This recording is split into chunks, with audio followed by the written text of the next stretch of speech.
If you've ever stepped on a scale, seen the number, and shifted your self-esteem based on the results, you are giving a bathroom apparatus way too much power. So today, I'm going to talk about why the scale is not the best measure of our progress. Well, hey there, I'm Lorelei and I'm a registered dietitian. And just to set the record straight, if you have had the experience I described, you are not alone. You're actually pretty normal. But I don't love that that's the case. It's like the scale is like the mean girl in our life that one day tells us our hair looks pretty and then the next day tells us our lipstick clashes with our eyes.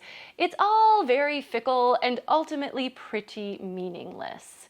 Now, scales have been around for forever, and yes, we do use them to weigh things, and yes, we can find out what our body weighs by using one. But if we're trying to improve our lifestyle habits, make better nutrition choices, maybe exercise a little bit more, maybe we even want to lose weight, I'm going to share today 4 reasons why I just don't think the scale is the best measure of progress. Number 1, we just can't control it. Oh, wait a minute. Actually, we can control the scale. So do an experiment for me. Go and weigh yourself really quick. See what that number is. Just keep note of it. Doesn't matter what it is. And then go and drink a 16-ounce bottle of water. Just drink it all down. Just drink all that water. 2 cups, 16 ounces, however you want to get it. Go back, weigh yourself on the scale, and notice if the weight has changed. It should be 1 pound higher. So we can control the scale. But I mean, is that really what we're looking for? Even though we might think that the scale is being mean to us, honestly, it is a neutral participant in this situation. It's just gonna report a number. It's data. The number on the scale might change based on what we're doing. We just don't have direct control over that number, other than maybe doing something like what I just described. Number 2, it may be a lagging indicator. So if you don't know what I mean by that, it means that the information that we get from the scale is probably going to come way after the behaviors that we've done to try to move that number. This is interesting because I actually think if you go on like a really extreme diet, sometimes you will see the number on the scale go down pretty quickly. Like people will say, oh, I lost 5 pounds in 1 week, which isn't possible. It is not possible to lose 5 pounds of fat in 1 week, at least not in my experience as a dietitian, but it is possible to lose that much weight in fluid. Water weight we see as a change on the scale, but it doesn't really demonstrate fat loss. I think that's why some of these extreme diets are configured the way that they are, because they're set up so that we see that number on the scale change within the first week, even though it's probably pretty meaningless in terms of like actual fat loss in our body, but it makes us think we're making progress, right? If we lose weight or are aiming to lose weight through more, sustainable methods, by doing subtle diet changes, by exercising a little more, we're probably not going to see that number shift very quickly. It's going to take months. Maybe we can see some change in weeks, but it's definitely not something that we are going to be able to notice a difference in days. Ultimately, if we do lose weight, it's a trend over a long period of time that will give us that information, not the difference between when we go to bed one night and when we wake up the next morning. So it's a lagging indicator, meaning it takes some time to perhaps catch up to the work that we've done in order to try to get some results. Number 3, and this one I think is pretty important, is that the scale just doesn't tell the whole story. So I've already mentioned, like if we drink water, the scale will go up. If we excrete water, the scale will go down. Food in and out, like some of these things that are just in and out of our body, right? Like we're just not always constantly at the same weight. Also, it doesn't differentiate between the components in our body. So we have a lot of things that have weight. So water is one, fat is one, but also things like muscle and bone. And we are all built a little bit differently. As we try to improve our habits and maybe even try to lose weight, if one of the ways we're doing that is through resistance training and building up our muscles, well, our muscle actually weighs more than fat.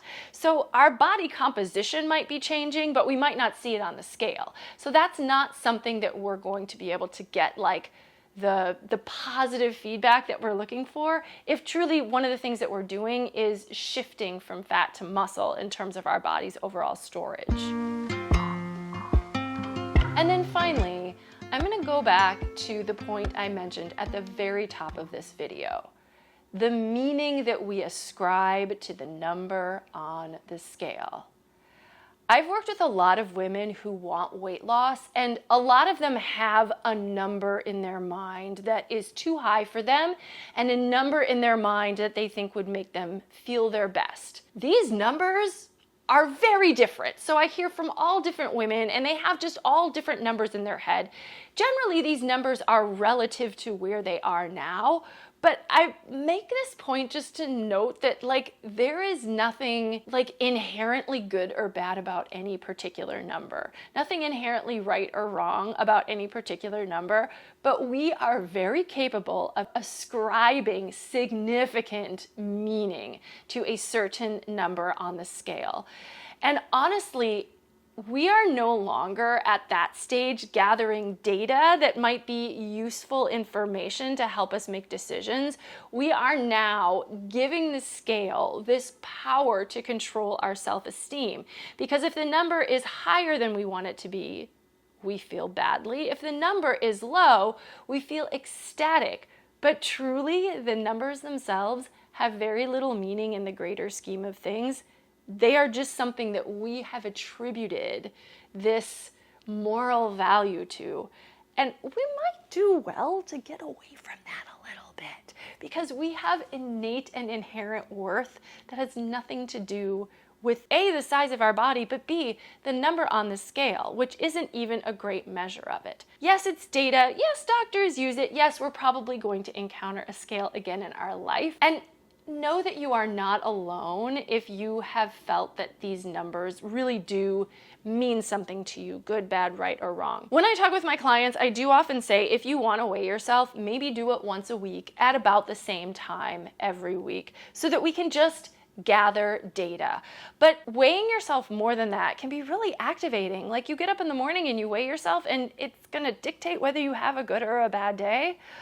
That's rough. Many people don't weigh themselves at all, and they choose not to do that, and that is absolutely fine.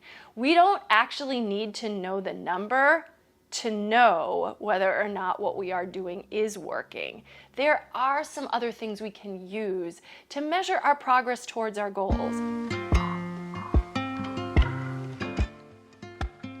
The first one is just, are we being able to keep up with the goals themselves? For example, this is a basic example, but like if our goal was to drink 8 glasses of water a day, do we have some way of tracking that? Do we have some way of knowing if we're actually doing that? And then if we've set that as a goal and we do it, like that is a measure of our progress. We are meeting our goal. The same thing is true of food. Like, hey, are we following along with the guidelines that our dietitian set for us? Are we eating 3 vegetables a day? Are we eating 2 fruits a day? Are we eating all of our meals at the regularly scheduled time? Are we getting enough protein? Are we getting enough fiber? Like there are habits that we probably can't do them all at once perfectly, but if we choose something that we want to work on, then the measure of our progress is whether we're able to keep up with that, to stay with it, to find a way to bring that into our lives in a way that is leading us maybe in the direction of where we want to go long term. But on a day-to-day, boy, let's give ourselves credit for meeting our goals. Next, how do we feel energetically? I talk to a lot of clients who, when they make really small or minor changes to their eating habits, they have more energy. If your habits are giving you more energy, that is positive feedback. If the habits that you have chosen are making you feel depleted, that maybe suggests that you're trying to do too much or that the goal that you've chosen is just maybe out of reach at this moment. Even if the scale says otherwise, we should take into consideration how we're feeling physically when we are working on accomplishing the goals that we set for ourselves. Other things that I think we can definitely use as indicators, if we're going to the gym, has our strength improved? We can see that, like if we're lifting weights and we suddenly can go up a notch on the machine or grab a slightly higher dumbbell and work with that, like our strength is improving. It's much more direct. We're working on one thing, we're doing the movement. As we build the muscle, we have the strength to do a little bit more. So we can do that much more directly and we can see our progress that way. Labs. Now, these we can't control directly, obviously. We cannot make our blood cholesterol go down or make our blood sugars go down. But it is another data point that we can use to see if our goals are working, because oftentimes with nutrition goals, we can actually see improvements in our overall health, even if we don't change weight. This is a point that I do like to make to a lot of people as well, is that just because the number on the scale doesn't change does not mean that your health may not be improving if your habits have been supporting some of the health changes that you are looking to have. So make sure you are getting blood work checked on a regular basis. Even something as simple as, if you get your blood work done and you see your vitamin D level is low, and then you start supplementing with vitamin D, if your vitamin D level goes up again, that's a measure of progress, and you have got there through the habit of taking your vitamin D supplement. Simple, I know, yeah, it sounds almost silly, but that is actually a better way to measure progress than whether the weight on the scale has changed. Finally, at the end of the day, at some point you might see some change in the scale. Building nutrition habits that are going to be sustainable over time takes time.